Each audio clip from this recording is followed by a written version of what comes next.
In this video we're going to meet Anne, Shelley, Bar and Polly, who have all taken a wildlife friendly approach to their lawns.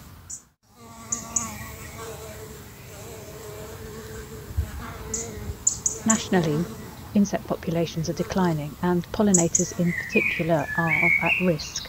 Sometimes when we think of pollinators we just think of honeybees, but actually there are thousands of different kinds of pollinators, bees, butterflies and other insects.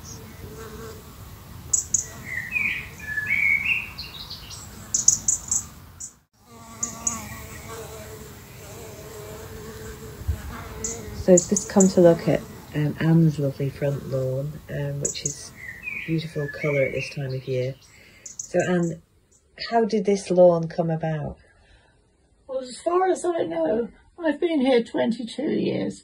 Prior to that, the house had been rented and really nobody had spent much time being a proper gardener. Yes, in 2005, I'd had an extension built on the side, and when I was in hospital during that time, when I came home, the front lawn as such was a total mess. The builders had put their bits and pieces and what have you on the front lawn, and my gardener and I had to make a decision as to whether to remove all the mess or else just let it come back and see what would happen, which we did. And lo and behold, we've got what I've got today. And, you know, it's an absolute delight. Shelley, what sort of lawn would you say you have? It's the same as the definition of SSSI in Tring Park, which is an improved chalk grassland. We've never tried to add anything to it. And in fact it's come about mostly through neglect.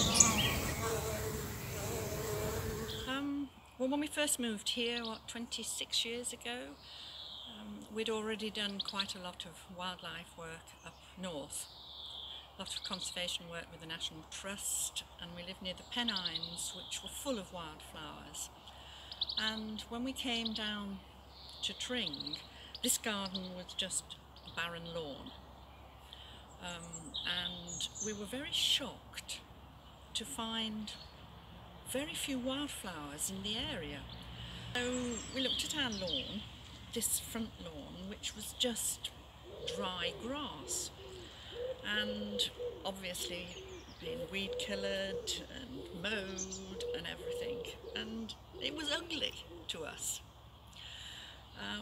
And we missed the butterflies, we missed the insects, so we started them in we dug little patches. You have to dig little patches about a foot, which is 20-30 centimetres square, and clear that and put a couple of plugs in that so that the plants have a chance to get established. And then we watered them and they took. And 20 years later, there's hardly any grass in the lawn. It's nearly all wildflowers. So when we moved into this house, it was just a pure lawn on this part of the garden, and like so many houses that is the case, particularly if you buy a new house these days.